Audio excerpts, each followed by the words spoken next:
Bonjour et bienvenue au Forum Radio J, dont vous êtes l'invité, Sylvain Maillard, bonjour. Et dont bonjour Frédéric Adisa. Vous aussi avec nous la 36e saison de l'émission, ce qui ne rajeunit pas beaucoup, M. Maillard. Alors beaucoup de sujets, beaucoup de dossiers à évoquer avec vous en cette rentrée 2023. Monsieur le Président du groupe Renaissance à l'Assemblée nationale, à commencer par les interrogations autour du budget 2024. Comment et où trouver les 15 milliards d'économies nécessaires pour respecter les engagements pris auprès de Bruxelles et des agences de notation. Il y a aussi les annonces d'Emmanuel Macron qui envisage d'avoir recours à des référendums. Dans quel domaine et sous quelle forme? Et puis aussi le débat et les perspectives politiques. Gérald Darmanin considère que la victoire de Marine Le Pen est probable en 2027. Comment comprenez-vous cette stratégie du ministre de l'Intérieur auprès duquel vous êtes présent cet après-midi à Tourcoing? Mais pour commencer, c'est de quoi on va parler du cas Médine. Le rappeur au lourd pédigré antisémite, homophobe, communautariste, tendance frère musulman, anti-républicain, avait-il sa place aux journées d'été de LFI et de ELV, de la France Insoumise et des Verts, où il a d'ailleurs été acclamé? Vous l'avez parfaitement défini, Frédéric Adisa, homophobe, antisémite, frériste. Il n'a évidemment pas sa place et nous l'avons dit. Et nous avons tout essayé en appelant à la raison Europe Écologie Les Verts et la France Insoumise. Que ce personnage n'a absolument pas vocation à être dans leur journée parlementaire. C'est leur choix, deux choix stratégiques différents. Pour LFI, c'est purement un choix communautariste qui est vraiment à déplorer. Et pour Europe Écologie Les Verts, je pense une stratégie qui est une mauvaise stratégie. Et je crois qu'il divise profondément au sein d'Europe et l'écologie Les Verts. Et ça, plus qu'au sein de LFI. Oui, moi je m'en réjouis. Ça veut dire qu'il y a des gens au sein d'Europe Écologie Les Verts qui se rendent compte de ce qu'est Médine, et donc je regrette encore une fois qu'il ait été accueilli. On va par exemple citer Yannick Jadot, on va citer son autre collègue députée européenne dont j'ai oublié le nom, et puis aussi même Sandrine Rousseau n'était pas présente. Oui, et beaucoup d'autres députés de l'Assemblée nationale d'Europe Écologie Les Verts qui n'étaient pas présents. Donc voilà, c'est déplorable. C'est un personnage qui n'a pas vocation à rentrer dans le débat public et qui, quand on est antisémite, je rappelle, c'est un délit. Et c'est un délit et qui a plutôt vocation à être devant le tribunal pour y répondre. Et LFI n'a pas réagi de la même manière. C'était plutôt unanime chez eux. Oui, parce que LFI a une stratégie communautariste et donc estime une stratégie communautariste qu'ils assument. Ils estiment que, au fond, Médine, probablement en tout cas, quand on les écoute, que Médine représente la communauté musulmane de banlieue et qu'au fond, elle vote. Et donc, tant mieux si elle vote pour leur candidat. Donc, un avis de Médine pour faire des voix. Exactement. C'est comme ça qu'on peut l'interpréter. Non, chez les Verts, je pense qu'ils ont voulu faire un buzz. Et un buzz en disant qu'au fond, ils invitaient tout le monde à discuter, puisque ils se veulent très ouverts. Et en invitant tout le monde, on invite n'importe qui, et c'est ce qu'ils ont fait. Vous l'auriez pas invité. Vous l'avez pas invité, vous l'inviterez jamais. Vous n'inviterez jamais des gens de cette. On n'aurait même pas eu l'idée. Et heureusement d'inviter un tel personnage. Qu'est-ce que ces invitations de LFI aussi de LV, et puis il sera aussi à la fête de l'humanité à la mi-septembre, Médine, disent de l'état de la gauche? Je crois qu'il y a une gauche très clairement communautariste, une gauche woke, une gauche qui n'est plus une gauche comme une gauche antisémite ou pas? Une gauche antisémite, oui, très clairement. LFI, parti antisémite? Moi, je suis pas pour dire tel parti est antisémite. Je regarde les personnes. Et je pense que quand on accueille à Paris, par exemple, il y a au moment des élections, on accueille Corbyn. Quand LFI et une partie des élus députés maintenant accueillent Corbyn à Paris. Simonet, hein. Exactement, c'est antisémite, c'est un acte antisémite. Et donc, ce sont des personnages antisémites. Et donc, en tout cas, ils sont un comportement de gens antisémites. Mais alors, comment vous expliquez que l'antisémitisme, qui était jusqu'à présent une caractéristique de l'extrême droite, a pu ainsi contaminer la gauche? Je ne suis pas d'accord avec cette vision. Je pense que l'antisémitisme est dans la société depuis bien longtemps. Il n'est pas de gauche, il n'est pas de droite, il est présent. Il est présent et il faut le combattre. Y compris chez vous à Renaissance. Je crois que dans partout. Et donc, vous savez, moi j'étais président pendant 5 ans du groupe d'études sur l'antisémitisme. Ouais. L'antisémitisme, c'est un sentiment profond d'infériorité. C'est l'inverse du racisme. C'est un sentiment profond de supériorité. Et donc, un sentiment profond d'infériorité, avec des ce qui est assez incroyable avec l'antisémitisme, c'est à quel point il se régénère en permanence avec des formes différentes. On a l'antisémitisme de droite et d'extrême droite qu'on connaît parfaitement, avec des caractéristiques de qu'est-ce qu'un juif. On connaît, on le combat et on continue à le combattre. Et il existe cet antisémitisme de droite et d'extrême droite. Et il y a un antisémitisme de gauche qui a toujours existé, qui continue à perdurer et qui... Mais d'une autre manière. Et qui, d'une autre manière, quand j'ai porté Frédéric Azizar... Parce qu'au départ, attendez, quand vous parlez d'antisémitisme de gauche, l'antisémitisme de gauche, même à la fin du 19e siècle, c'était quoi? C'était l'antisémitisme anticapitaliste. Les juifs font de l'argent, donc on est antisémite. C'était ça. Et aujourd'hui, ça a évolué. Comme vous disiez, c'est l'antisémitisme des territoires perdus de la République. Oui, et je vais aller plus loin. En 2019, j'ai porté une résolution sur la définition de ce qu'est l'antisémitisme. À l'heure actuelle. Et donc vous avez parlé à l'époque d'antisionisme notamment. Exactement. Et je crois que l'antisionisme est faire en sorte que, au fond, un Français, en tout cas dans la situation en Israël, faire en sorte qu'un Français de confession juive, au fond, est assimilable à un Israélien et de ce qui se passe. Le procès de la double allégeance. Exactement, avec, au fond, l'artificialisation d'un débat sur la Palestine, sur le conflit israélo-palestinien. Et on voit bien qu'il y a un melting pot. Pourquoi ? Parce qu'en fait, ça fédère. Ça fédère en France. En tout cas, ils imaginent, LFI, une communauté musulmane qui se reconnaîtrait dans le combat des Palestiniens. Et donc, on voit bien là-dessus que c'est un nouvel antisémitisme, ce qu'on appelle l'antisionisme, l'antisionisme moderne. Et donc, c'est un antisémitisme. Je rappelle encore une fois, ce n'est pas une opinion, c'est d'ailleurs ce qu'on m'a beaucoup reproché en 2019. L'antisémitisme n'est pas une opinion, c'est un délit. 1 an d'emprisonnement, 45 000 € d'amende. Et est-ce que Pierre Mazeaud, il était l'invité des Enfants de la République ce matin sur Radio J, et qu'est-ce qu'il a dit ? Il dit « ça tue la NUPES, cette invitation de Médine, et cette polémique autour de Médine ». Il a raison ou pas ? Je ne sais pas si ça tue, en tout cas ça tue moralement la NUPES et ça la scinde en deux. Ce qui est assez extraordinaire sur la gauche, c'est qu'ils sont toujours capables de se réinventer parce que pour faire des députés ou pour faire des élections, ils sont toujours capables du pire pour se rabibocher pour faire des élus. Et est-ce que la dernière question sur ce sujet, est-ce qu'il faut considérer qu'une partie de la gauche est en train de légitimer l'antisémitisme des islamistes ? Oui, je pense. Très clairement. Et c'est qui ? Quelle partie de la gauche ? Je pense qu'une partie de LFI, une partie d'Europe Écologie, les Verts, au fond, légitimisent de vocation, c'est-à-dire conscients de ce qu'ils font, ou bien, au fond, un peu les idiots utiles de l'islamisme, véhiculent, au fond, une sorte de banalisation de l'antisémitisme. Autre sujet. Dans l'actualité, il y a les ravages du trafic de drogue, des trafics de drogue, un trafic avec son lot de règlements de compte et de victimes innocentes collatérales, comme ce jeune Fayette, cet enfant de 10 ans, tué lors d'une fusillade lundi à Nîmes, dans un quartier où le trafic de drogue fait rage. La CRS 8 et le RAID ont été déployés par Gérald Darmanin dans ce quartier. Peut-on imaginer que l'armée puisse être envoyée dans ces quartiers gangrénés par les trafics de drogue ? L'armée. Le maintien de l'ordre, les enquêtes... C'est le travail des policiers, le travail des gendarmes. C'est pas le travail des militaires. Les militaires, ils peuvent venir en soutien dans certaines opérations. Les sentinelles, par exemple, que les Français connaissent bien à travers la France. Et moi, à Paris. Oui, mais enfin, c'est sur le terrorisme. Vous voyez, c'est un peu. On pourrait imaginer des militaires, puisqu'ils sont à l'heure actuelle à Paris, à Paris ou ailleurs.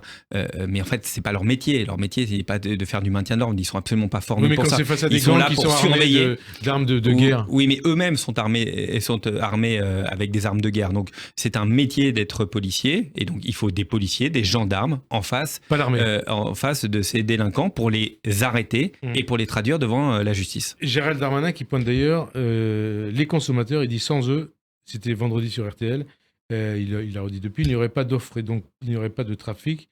C'est-à-dire qu'il est totalement exclu, Sylvain Maillard, de légaliser le cannabis comme le demande LFI et ELV dont on a parlé totalement exclu de légaliser le cannabis. Et oui, je pense que si on assèche par l'arrêt des consommateurs du cannabis et des autres drogues, évidemment, le trafic s'arrêtera, ou en tout cas s'amenuisera. Ça fait des années qu'on dit ça. Oui, enfin, on a mis l'amende forfaitaire payable immédiatement. Il faut qu'on soit encore plus efficace dessus. J'étais vendredi avec des policiers, une discussion avec les policiers là-dessus, sur cette amende, et eux me disaient, les policiers parisiens me disaient qu'ils souhaiteraient, ce vendredi, ils souhaiteraient qu'une amende plus lourde, plus forte, parce que quand vous devez payer 200 € à l'heure actuelle, faut être tout à fait honnête, quand vous avez les moyens financiers, au fond, c'est évidemment désagréable, mais ça ne changera pas votre comportement. Par contre, quand vous avez une amende plus forte, on peut estimer que, écoutez, on peut à discuter, mais en tout cas, eux me proposaient un doublement. Un doublement, 500 €. C'est leur décision, c'est leur choix, de ce qu'ils m'ont proposé, mais pourquoi pas, ça pourrait être une réflexion. Mais d'ailleurs, sur l'égalisation de la drogue, enfin du cannabis, est-ce qu'il faudrait ouvrir un débat à l'Assemblée sur ce sujet ? Moi, je suis contre la légalisation du ou cannabis ou des drogues. Les partis de l'opposition vont peut-être vous demander ça, LV, LFI. On peut débattre de tout à l'Assemblée nationale, et moi, je suis jamais contre le débat. Je vous donne ma position. Elle est très claire.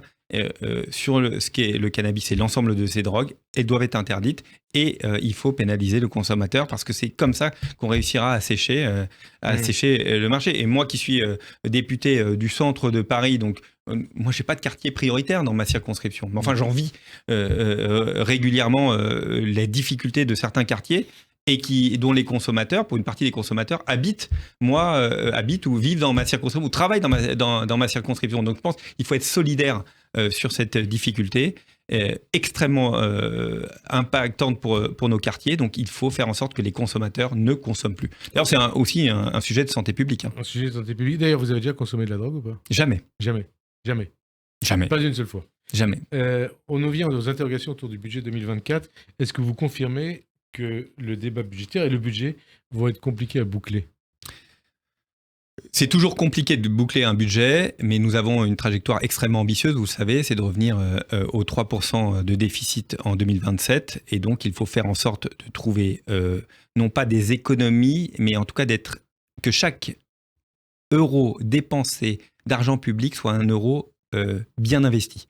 Donc c'est le travail du gouvernement, c'est notre travail des députés de faire en sorte de regarder le budget dans son détail, et de faire en sorte que un peu des dépenses qu'on pourrait d'habitude, au fond, on reporte d'un budget à l'autre. On les analyse, on a déjà commencé ce travail, on va continuer avant la fin du début de la lecture du budget qui sera en octobre, pour faire des propositions au gouvernement et pour porter des amendements. Donc vous, c'est le groupe Renaissance. Alors, une question, on va parler précisément de ce que vous voulez proposer. À quelles conditions sera-t-il possible de respecter les engagements pris auprès de Bruxelles et aussi des agences de notation ? Parce que dans quelques semaines, il va y avoir le verdict des agences de notation. Il faut être extrêmement sérieux avec le budget de la France et avec l'argent des Français. C'est ce que nous faisons depuis 6 ans, et il faut l'être encore plus à l'heure actuelle. Peut-être ce qui est plus compliqué, d'ailleurs pour l'ensemble des Français, c'est que nous sortons du quoi qu'il en coûte, et qu'au fond on s'était habitué à dépenser largement. Nous sommes sortis du Covid, et fort heureusement, il faut revenir à une orthodoxie budgétaire forte, et dire que chaque euro dépensé est un euro efficace pour les Français. Donc, quelles sont les propositions ? Chaque euro dépensé, un euro efficace. Quelles vont être les propositions que le groupe Renaissance va déposer à l'Assemblée nationale ? D'abord, je voudrais saluer l'ensemble de mes députés et des députés Renaissance qui travaillent à l'heure actuelle et qui vont travailler encore tout le mois de septembre sur différentes propositions, différents amendements pour nourrir le travail de réflexion avec le gouvernement. On n'a pas encore pleinement abouti, mais enfin, on a une stratégie qui est très claire. Nous, ce qu'on veut, c'est qu'entre autres, sur chaque niche fiscale, il y ait une réflexion. Y a-t-il un verdissement de l'économie à travers cet argent investi ? Alors, attendez, on va préciser les choses, parce que verdissement de l'économie, on ne sait pas forcément ce que ça veut dire. Qu'est-ce que ça veut dire ? Eh bien, très simplement. Nous sommes dans une transition écologique. Cette transition doit être rapide, le plus rapide possible, tout en accompagnant chacun des Français dans ses mobilités, dans son logement, dans sa façon de consommer, mais de faire en sorte que quand de l'argent public est investi, et c'est le cas particulièrement à travers les niches fiscales, ce soit en sorte de changer le comportement ou du producteur ou du consommateur pour que ce soit un comportement écologiste. Et donc nous allons faire en sorte de regarder niche par niche, si évidemment c'est efficace d'un point de vue écologique. Donc on précise les choses, il y a combien de niches au total ? Des niches, il y a un peu plus de 400... Plusieurs centaines. Plusieurs centaines. Plusieurs centaines. Et parmi ces 300... Mais il y a plein de choses que vous utilisez en permanence. Hein. Ouais. Les niches fiscales, elles sont dans la vie de chacun d'entre nous et elles ont toujours une bonne raison. Ouais. Ce qui est important, c'est qu'on est dans une vision politique en disant nous avons besoin d'appuyer la transition que tout le monde souhaite. Elle doit être juste, elle doit être finançable et surtout, elle doit être explicable. Et c'est ce que nous allons porter donc, avec les députés. Verdissement de l'économie, est-ce que ça veut dire que toutes les niches qui ne seront pas, entre guillemets, vertes vont être remises en cause, seront remises en cause? Nous allons discuter sur toutes les niches qui ne sont pas écologiques, entre guillemets, parce que au fond, c'est pas le sens de l'action que nous voulons. Et nous estimons que l'argent qui est investi dans ces niches, qui est investi par les Français, ne serait pas pertinent. Et ça représente combien de niches? Vous en avez pointé combien? On est en train de travailler dessus, mais une bonne trentaine. Une bonne trentaine de niches. Après, on discute, on regarde comment on peut adapter les dispositifs. Donc, on a encore du travail. Une bonne trentaine de niches concernées. Est-ce que ça veut dire que c'est... Nous faisons déjà une trentaine de propositions. On en fera probablement d'autres. Et on regardera toujours sur les choix, parce qu'à la fin, il y a un arbitrage avec le gouvernement, avec les députés. Et les choix que nous ferons, ils seront toujours les populations, avec les le regard concernés. du verdissement de l'économie. Et ça représente combien de milliards? Vous me réinviterez. Je viendrai vous dire. Savez déjà ou... Mais en fait, Frédéric Azizat, nous, on ne réfléchit pas en combien de milliards on veut éviter. On veut faire en sorte que chaque euro investi, chaque euro dépensé par l'État français soit efficace dans le verdissement de cette économie. Quelques exemples. Est-ce que le crédit impôt recherche peut être concerné par le verdissement de l'économie? À titre personnel, je souhaite que ce crédit impôt recherche soit regardé à travers le prisme du verdissement de l'économie. Ça veut dire qu'au fond, financer que des recherches qui ont un lien avec le verdissement de l'économie. Oui, en tout cas, pas forcément dans ce domaine-là, mais dans l'idée, dans la trajectoire dans laquelle est-ce que, par exemple, on doit financer tel ou tel projet qui serait sur un investissement carboné. Sur le pétrole, par exemple. Pétrole, alors ça c'est un peu caricatural, mais pourquoi pas d'imaginer, est-ce que nous devrions financer? Je pense que non. Et donc, regardez à l'aune du crédit impôt recherche dont vous me parlez. Attendez, financer, je ne sais pas si ça existe ou pas, par exemple, des projets Total? Ça dépend, Total, c'est très différent. Ils ont beaucoup de projets sur la décarbonation de l'économie, sur du panneau solaire, par exemple. Quand il s'agit de travailler sur de l'ingénierie de panneaux solaires, ça me semble intéressant de le financer, d'accompagner. Et la recherche pétrolière? Si c'était alors le cas, je ne sais pas si c'est le cas précis pour Total, ou mais par exemple, ça ne me semble pas cohérent de le financer. Pas cohérent ou pas incohérent? Ça me semble pas cohérent qu'il y ait un crédit impôt recherche pour le financement sur de la recherche de produits carbonés. Et donc ça veut dire que c'est une niche, entre guillemets, qui va être auscultée de près? Oui, nous on va faire des propositions pour que ce soit plus borné, que ce soit plus efficace et surtout qu'il y ait cette idée, cette trajectoire qui est importante pour nous. Est-ce que ça verdit notre économie?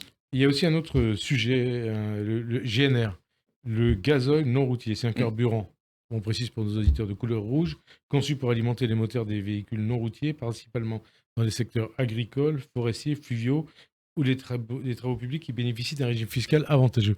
Est-ce qu'il faut aussi arrêter le GNR? Alors ça, en tout cas, les avantages fiscaux. On en parle depuis longtemps et c'est beaucoup de secteurs qui sont impactés, vous l'avez dit, entre autres le secteur agricole, le secteur du bâtiment, qui doivent être accompagnés. Nous pensons qu'il faut avancer sur ce sujet-là.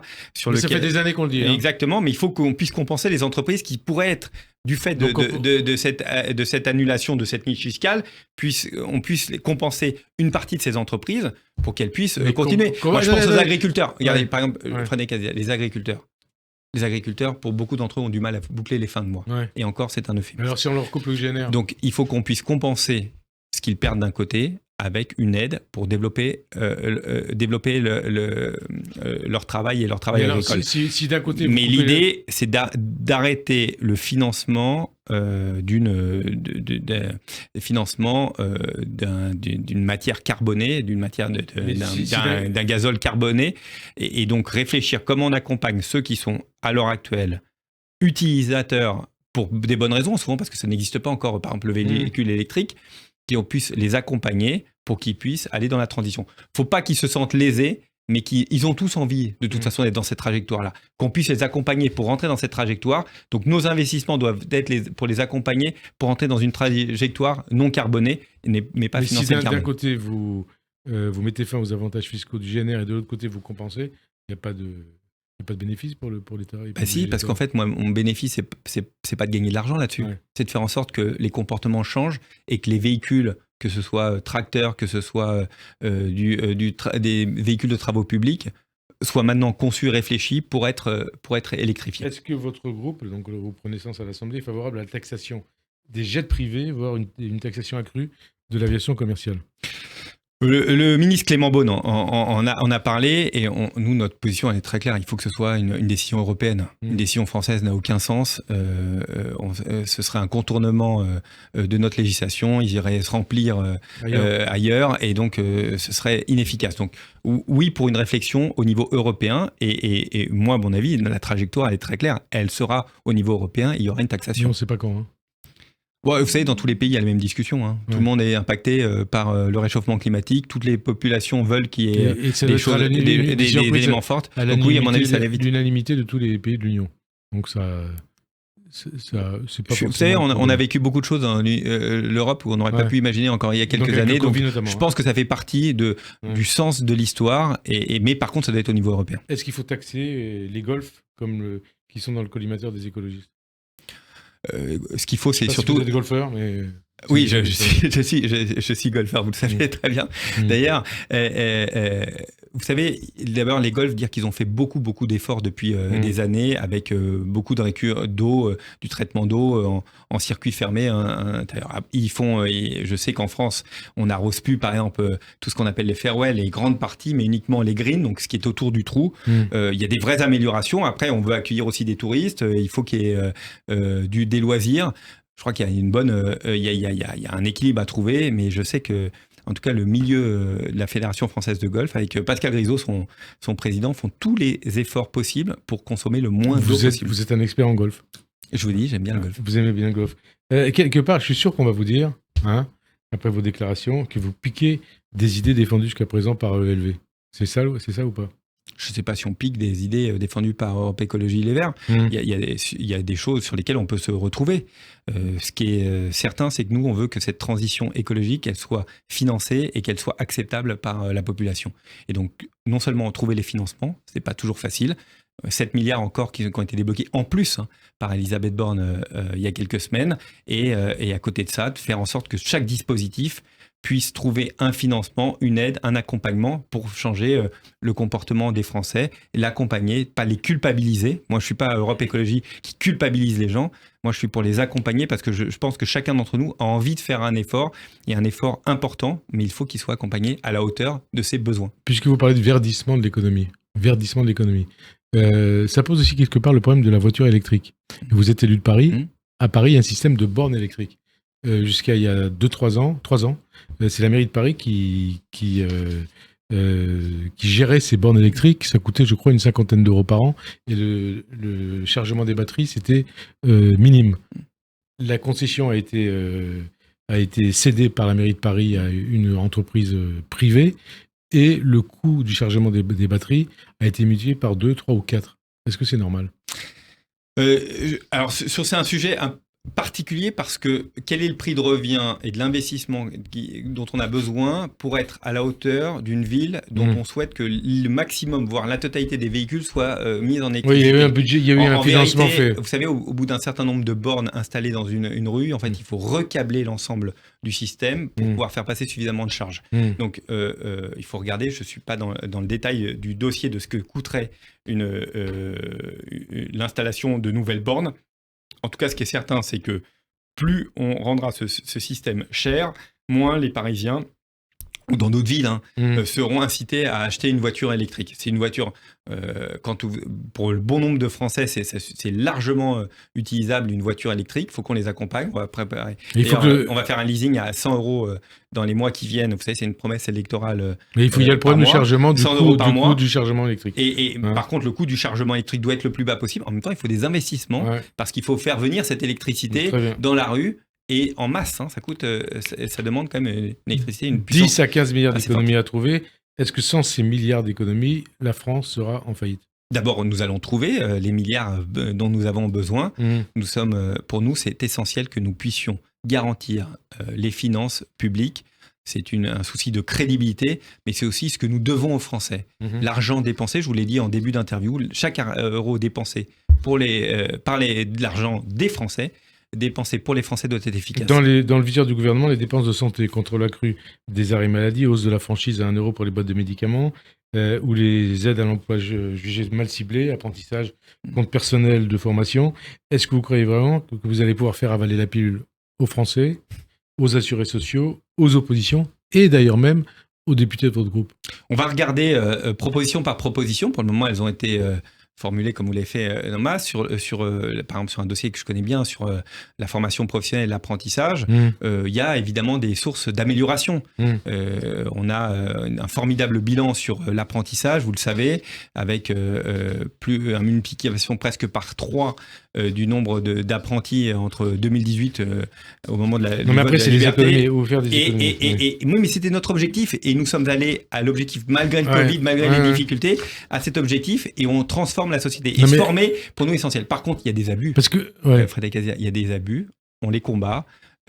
Sur des formations bidons ou des formations qui ne sont pas à la hauteur de ce que nous attendons. Donc, j'ai un gros travail qui a été fait par France Compétences, qui est l'organisme qui gère cela. On va continuer. S'il faut un support, j'ai porté une loi sur l'Erasmus de l'apprentissage il y a quelques semaines. Si on doit aller encore plus loin sur des accompagnements et de faire en sorte de mieux cibler ces dispositifs, nous le ferons. Mais ce que nous voulons, c'est que la formation continue à bénéficier pour tous et que l'apprentissage soit la voie royale, comme elle l'est en Allemagne, par exemple. En France, c'est ce qu'elle est devenue, elle le restera. Ce qui est sous-tendu par ma question, c'est est-ce qu'on ne va pas arriver, est-ce que vous n'allez pas décider d'augmentation d'impôts? Et donc en contradiction avec la doctrine d'Emmanuel Macron depuis 2017. Je le redis, nous sommes la majorité qui baisse les impôts. Nous ne changerons pas de doctrine, c'est pour nous essentiel, c'est notre crédibilité. D'ailleurs, je note une chose, l'impôt sur les sociétés, nous étions engagés en 2017, il était à presque 33%, le ramener à 25%. C'est ce que nous a fait, l'impôt sur les sociétés. On n'a jamais gagné autant d'argent sur l'impôt sur les sociétés, parce que en fait, c'est contre-intuitif, mais plus vous baissez le taux d'imposition, plus vous rentrez de l'argent. Parce que les sociétés reviennent par exemple en France. Exactement, et ils investissent plus, on crée plus d'emplois, c'est extrêmement vertueux, c'est ce que nous voulons. Honnêtement, pourquoi casser un système qui marche bien? Rappelez-vous, il y avait 9% de chômeurs, un peu plus de 9% quand nous sommes arrivés en 2017.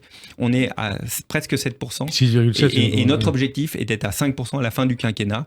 Ça demande quoi? Ça demande l'investissement, ça demande des entreprises, ça demande des projets. On les accompagne. Autre dossier de cette rentrée de cette semaine, mais Emmanuel Macron va réunir la semaine prochaine les partis politiques représentés au Parlement et il envisage que les discussions qu'il va avoir avec les chefs de parti débouchent sur des référendums. Est-ce que vous croyez à cette idée, à cette perspective de référendum lancée par le président de la République? Il ouvre le jeu.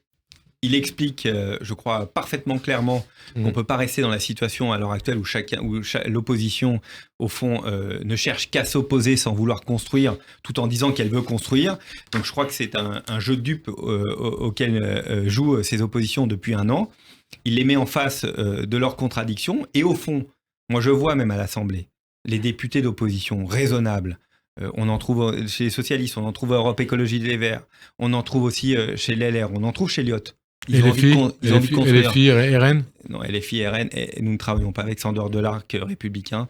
Pour nous, ça nous. Donc, c'était pas utile qu'ils aillent à l'Élysée. Les communistes aussi. Ils travaillent. Les communistes ont voté, par exemple, la loi sur le nucléaire. Pas LFI. LFI sont toujours contre tout. Par principe. Ils sont toujours contre tout. Et tout ce qu'on fait, rien ne va. Et le RN, écoutez, ils sont absents, ils ont des votes très contradictoires. Et puis surtout, nous, ça ne correspond pas à nos valeurs. Nous ne travaillons pas avec eux. Nous ne leur demandons pas leur avis. Nous ne co-construisons rien avec eux. Et donc, nous restons sur nos positions. Nous travaillons avec l'arc républicain et nous demandons à ce que chacun se positionne en fonction des textes. C'est ce que nous faisons à l'Assemblée nationale depuis un an. On va continuer à le faire.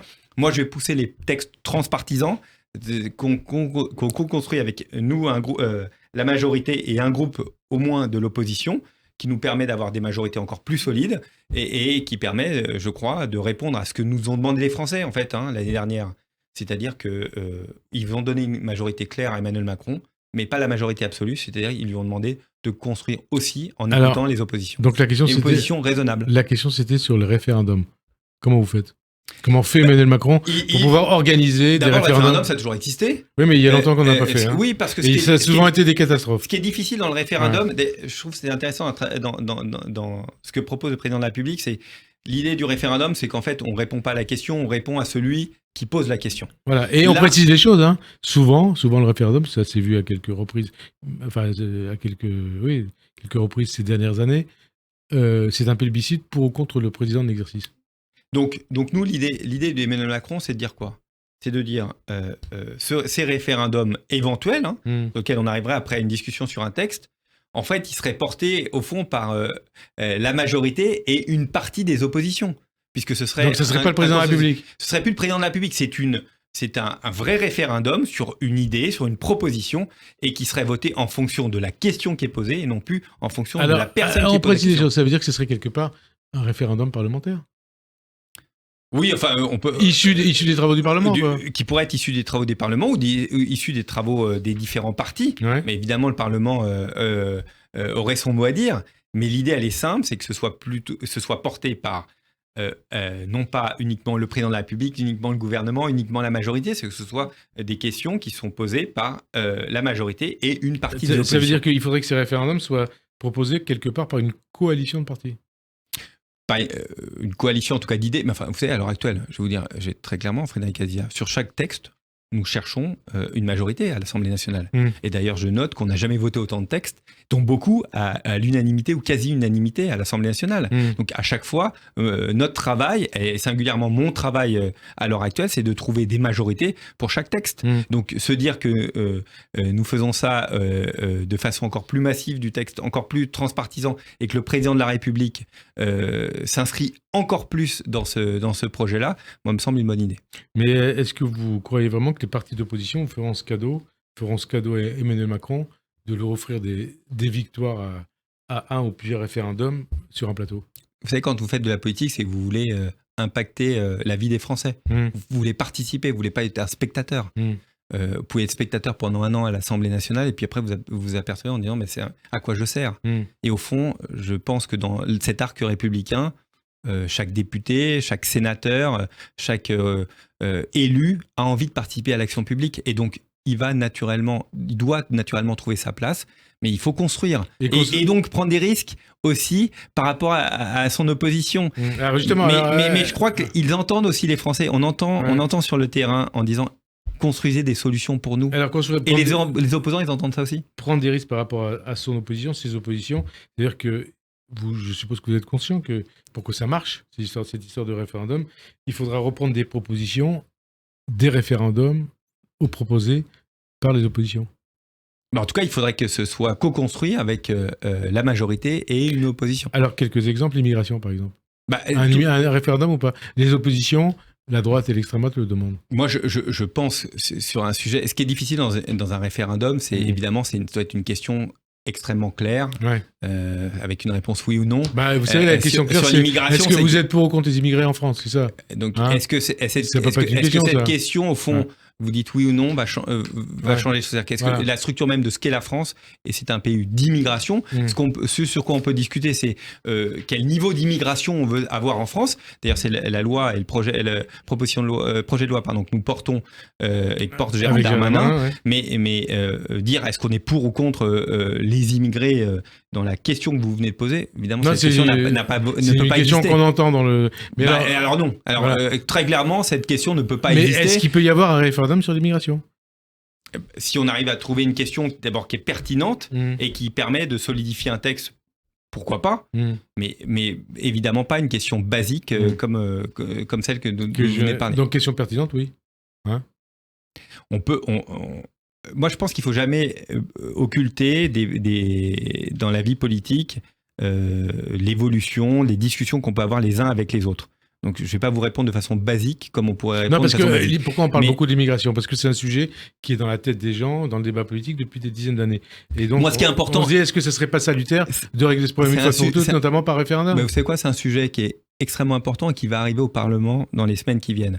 On a un texte déjà sur la table. Moi, deux textes. Il y a le texte du gouvernement et il y a la proposition de LR. Il y a le texte du gouvernement, qui est le texte sur lequel nous travaillons, que nous allons travailler, et à l'Assemblée. Et moi, c'est sur ce texte-là que je veux trouver une majorité à l'Assemblée. C'est ça mon travail. Donc, je ne vais pas partir du principe qu'on ne va pas avoir de majorité. Je pars du principe qu'on va trouver une majorité parce que les députés veulent trouver des solutions aux Français qui nous posent des questions. Sinon, un référendum ? Je pense qu'il ne faut jamais rien fermer, tout en disant qu'une question à un référendum doit être une question qui doit être portée par la majorité et une partie de l'opposition dans le cadre qui a été réfléchi par Emmanuel Macron. Sur l'éducation, c'est un sujet qui aussi concerne tous les Français, dont a parlé Emmanuel Macron dans son interview au Point. Il peut y avoir un référendum ou pas? C'est une très bonne interview au Point, vraiment, je recommande. Ouais, mais 20 pages, c'est ma réponse. Ouais. Parce que je pense que c'est bien de prendre un peu de temps dans une vie où on va très vite, tout vite, de prendre, oui, il y a 20 pages, mais de réflexion sur, entre autres, l'éducation, mais plus généralement sur la France et sa place et dans l'histoire dans laquelle nous sommes. Oui, l'éducation, c'est la mère des batailles, c'est extrêmement important. Je vois tout ce qu'on a pu faire déjà. Non, mais avec référendum le dédoublement ou pas? Référendum sur quelle question? Justement, c'est la question que je vous pose. S'il y a un vrai blocage et qu'on estime que pour une partie des Français, il y a un blocage sur des choses fondamentales, pourquoi pas référendum? Mais quand on y réfléchit, je pense que faire en sorte que les profs soient mieux payés, je pense que c'est assez consensuel. On le fait. On est à 2 000 € à partir de septembre. Il n'y a plus un prof qui gagne moins de 2 000 €. Il va falloir continuer. Il faut mieux payer les profs. On a fait le dédoublement des classes. Est-ce que c'est bien ou c'est pas bien? Je crois que tout le monde est d'accord sur le fait que c'est bien. Reprise de l'école le 20 août, ça c'est... Et la reprise de l'école... Alors là-dessus, moi je trouve que c'est une super proposition. Pour les élèves en difficulté, est-ce que c'est définitivement acté ou est-ce que ça va faire l'objet d'un débat? Moi je suis pour cette proposition. En fait, c'est quoi? J'entends des discussions de « Ah ben oui, mais on stigmatise des élèves qui sont en difficulté, qui doivent recommencer à voir leurs copains. » Vous savez quoi, en fait? Il faut le voir dans La République donne des moyens supplémentaires à un enfant qui a une difficulté à l'école. Et La République investit dans cet enfant. Et tant mieux. Moi, je m'en réjouis. Référendum sur le système de santé, puisque le président parle aussi de la santé. Moi, sur la santé, on a déjà mis beaucoup plus de moyens avec le Ségur. Est-ce qu'il faut en mettre plus? Oui. Est-ce qu'il faut organiser mieux aussi le système de santé? Donc, oui. c'est pas destiné à... Est-ce qu'il faut plus de médecins? Oui, on a commencé, mais ça va prendre encore du temps. Il faut du temps médical. Ça sert à rien. Toute l'action que nous menons, les députés Renaissance, on a porté plusieurs propositions de loi. C'est plus de temps médical pour les Français. C'est ça que nous portons. Un référendum, on peut toujours imaginer plein de choses. Mais j'ai pas de question à vous. Voilà. Moi, vous avez une question et je vous réponds. C'est la question d'un référendum. Vous avez une question écrite. Je n'ai pas en tête. Mais alors, il y a un sujet, un thème très sensible, la fin de vie. Là, ça peut se prêter à un référendum. Ça concerne tout le monde. Oui, ça concerne tout le monde. Toutes les familles. Toutes les familles, avec une vraie réflexion. Moi-même, je suis dans la réflexion. J'ai assisté à beaucoup d'auditions. C'est un sujet qui est dans l'intime. On attend Agnès Firmin-Lebaudot, qui est la ministre en charge, entre autres, de ce texte-là, qui va nous faire des propositions. On va regarder avec beaucoup de sérénité ce qu'elle va proposer, trouver un équilibre, faire en sorte que tout le monde s'y retrouve. Non mais référendum ou pas? Là, et c'est une bonne question. J'espère vous savez, si on a une unanimité ou quasiment à l'Assemblée, ça servira à rien. Par contre, s'il y a un vrai blocage là-dessus, pour le coup, je suis pas certain que ce soit un bon sujet. Autre sujet, de référendum. Oui, dernière partie de l'émission. Ça concerne Gérald Darmanin. Il mène une offensive politique sur tous les fronts en cette rentrée 2023. On a parlé de la lutte contre le trafic de drogue en début de cette émission. Au passage, il juge qu'une victoire de Marine Le Pen à l'élection présidentielle de 2027 est assez probable, et il précise, si la majorité laisse filer une majorité des classes populaires et moyennes chez la leader du Rassemblement national. Il a raison ou pas? Moi, je ne suis pas d'accord avec cette vision en disant elle est assez probable. On est dans le combat politique. Vous dites elle est très probable? Elle est, non, mais elle est toujours possible. Je m'amuse. Elle est toujours possible, évidemment. De toute façon, quand il y a une élection, tout élu sait très bien que dans une élection, on peut la gagner, on peut la perdre. Donc vous dites pas c'est probable. Je dis c'est possible si l'action d'Emmanuel Macron, de son gouvernement, de sa majorité est perçue par les Français une action qui n'est pas efficace. Oui, à ce moment-là, elle est possible. Si les Français jugent que... c'est important cette sémantique. Donc, assez probable possible, c'est pas pareil. En fait, tout est dans nos mains à l'heure actuelle. On est au pouvoir. Nous avons une majorité. Donc c'est à nous de faire en sorte que la vie des Français s'améliore. C'est notre travail, c'est notre responsabilité. Et donc, moi, je ne pars pas du principe que nous n'allons pas y arriver. Au contraire, je pense qu'il y a plein de choses qui sont améliorées en France. Mais est-ce qu'il y a encore des secteurs Gérald Darmanin pointe, il a raison, les classes populaires et les classes moyennes. Mais ils nous le disent tout le temps. Attaché, dit-il, au moule frite à la bière. Le sentiment, oui. Moi, j'aime pas les caricatures sur tel... je lui laisse cette caricature-là. Je pense qu'il y a des classes populaires et des classes moyennes. Il y a un sentiment qui est réelle, d'une difficulté d'arriver à la fin du mois. Et pourtant, vous voyez, encore jeudi, j'étais avec la Première ministre qui est venue dans ma circonscription, dans le 9e arrondissement. Rue Cadet, je crois. Rue Cadet. Nous avons été interpellés, entre autres, par une personne qui dit, bah voilà, moi je paye, j'ai le sentiment de ne pas m'en sortir, alors que je gagne correctement ma vie, parce que ça a augmenté. Et elle dit, je suis un peu au-dessus du SMIC, et puis rien n'augmente. Et pourtant, nous, sur le SMIC, on n'a jamais autant augmenté que l'année dernière, 11%. Et donc, ça veut dire quoi? Ça veut dire que les coûts perçus, le coût de l'immobilier, il y a plein de choses sur lesquelles qu'on ne voit pas suffisamment et qui font en sorte que c'est difficile de partir en vacances, par exemple, que c'est difficile de finir le fin de mois. C'est quand vous êtes au Leclerc, au Auchan, de faire votre caddie, vous regardez centime par centime, Carrefour, hein. alors que ou Carrefour, que les mêmes, il y a quelques années, en fait, ne regardez pas.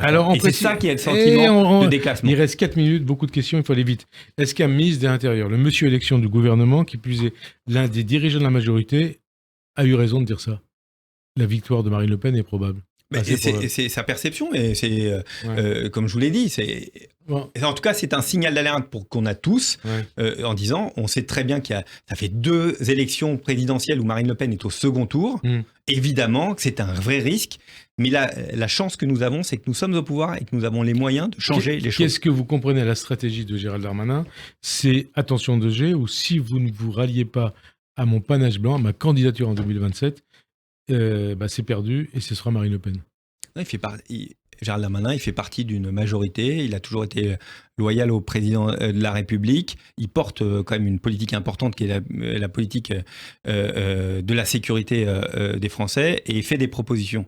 On est d'accord, on n'est pas d'accord, peut interpréter, mais je pense que c'est important aussi dans notre majorité, au sein de notre parti, et c'est le cas, on puisse faire des propositions qui puissent mais sa stratégie, vous comprenez quoi, sa stratégie? On ne s'endorme pas. Vous comprenez quoi, sa stratégie? C'est à l'assaut de l'Élysée? Qu'on soit très clair, on a 4 ans d'action auprès d'Emmanuel Macron. On est tous mobilisés autour d'Emmanuel Macron. C'est notre président de la République, tous mobilisés pour faire réussir ce quinquennat. Si ce quinquennat n'est pas une réussite, pas perçu comme une réussite pour les Français, il n'y aura pas de suite. Ça veut dire que... Il n'y aura pas de suite. Et donc, l'intérêt pour nous, pour la France, c'est de faire en sorte qu'il réussisse ce quinquennat. Et pour réussir, il faut qu'on reste tous groupés, ensemble, mobilisés. Ça ne veut pas dire de penser tous toujours la même chose, mais de faire en sorte de porter une politique, porter fort une politique, et de faire en sorte d'améliorer la situation. On parlait tout à l'heure des classes populaires, des classes moyennes, par exemple. J'ai l'impression que vous dites à peu près ce que disait, c'était vendredi Stéphane Séjourné, je crois, dans le Parisien, en direction de Darmanin. Il dit « Les idées doivent passer avant les égos ». Vous dites pareil? Mais moi, je ne rentre pas sur ces thématiques de discussion par la presse. La seule chose, c'est que ce qui me semble essentiel, oui, il faut continuer à réfléchir. Oui, il faut être collectif. Oui, il faut faire en sorte que ce quinquennat soit une réussite. Personne ne remet jamais en cause, et c'est très bien ainsi, le mouvement qui est le nôtre, d'être ensemble autour du président de la République. On va continuer comme ça. Après qu'il y ait de temps en temps des bisbis, des frictions, c'est ainsi la vie politique. Mais ne plus être groupé, ne plus être ensemble, ce serait pour nous la mort de notre mouvement politique. Parce que cette offensive de Gérald Darmanin s'ajoute aux ambitions de Bruno Le Maire et d'Édouard Philippe. Mais les ambitions... est-ce qu'elles ne sont pas de mauvais augure? Les ambitions, c'est très bien. Il faut de l'ambition pour la France, c'est très bien. Mais qu'on soit très clair, on n'est pas dans cette temporalité-là. On est au début du quinquennat d'Emmanuel Macron. Il faut qu'il réussisse. Tout le monde est d'accord là-dessus. On doit tous l'accompagner, faire en sorte que la vie des Français s'améliore. Dernière question. Vous êtes d'ailleurs aux côtés de Gérald Darmanin cet après-midi à Tourcoing, à l'occasion de sa rentrée politique. Est-ce bien la place du président du groupe Renaissance à l'Assemblée d'être aux côtés de Gérald Darmanin pour cette rentrée politique? Oui, j'ai été invité par Gérald Darmanin et je m'y rendrai avec plaisir pour écouter, discuter dessus. Je pense que ça fait partie, les secrétaires généraux délégués de Renaissance, sur des discussions. D'ailleurs, je me rends dans plein de rendez-vous politiques. J'irai aussi au Modem, j'irai à Horizon, d'écouter des idées. Et là, il fait partie, il est du même parti que vous, il est dirigeant de la majorité de Renaissance et puis il lance sa petite... son mini parti politique. C'est pas un parti politique, en tout cas je le perçois pas comme ça, en tout cas c'est pas comme ça que c'est... Sa petite famille politique aujourd'hui. Non, il n'y a pas de famille politique, moi je suis comme l'ensemble des députés. Petite écurie présidentielle. Ma famille politique, elle s'appelle Emmanuel Macron. Elle s'appelle Renaissance, et j'ai la chance d'être président du groupe Renaissance. J'accompagne Emmanuel Macron, son gouvernement. Je suis extrêmement fidèle à Elisabeth Borne, qui je crois est une femme remarquable et qui travaille vraiment en chef de la majorité pour nous tous et pour améliorer la vie des Français. Et il y a plein de gens très très bien dans ce gouvernement qui accompagnent, qui ont des idées. Et ben regardons un peu les bonnes idées. Donc oui, le terme c'était plutôt l'écurie présidentielle de Gérald Darmanin. C'est pas ça? Moi je suis contre les écuries et je fais partie d'aucune écurie. Moi, si je fais partie d'une écurie, c'est celle d'Emmanuel Macron. Et juste, vous ne sentez pas des frictions justement entre Emmanuel Macron et Gérald Darmanin? Je ne suis pas dans ces discussions-là. En tout cas, ce qui est certain, c'est que Gérald Darmanin, comme d'autres, comme Elisabeth Borne, comme Bruno Le Maire, ce sont les ministres d'Emmanuel Macron qui l'accompagnent depuis 6 ans et que nous devons travailler tous ensemble pour la réussite de ce mandat. Et je sais que tous mes députés, les 171 du groupe Renaissance, sont mobilisés, ont un focus, faire réussir ce mandat. Alors avant de conclure, Sylvain Maillard, je voudrais dédier cette émission de rentrée à 2 amis qui nous ont quittés, le journaliste Gérard Leclerc et l'économiste Daniel Cohen, qui chacun dans leur domaine incarnaient l'excellence, la passion, l'intégrité, la culture, la soif de savoir et de transmettre, la transmission. Ils vont rester dans nos mémoires, ils resteront dans nos mémoires. Donc cette émission qui leur est dédiée. Merci en tout cas Sylvain Maillard d'avoir répondu à notre invitation. Bonne fin d'après-midi sur Radio J et à dimanche prochain. Merci. Merci à vous.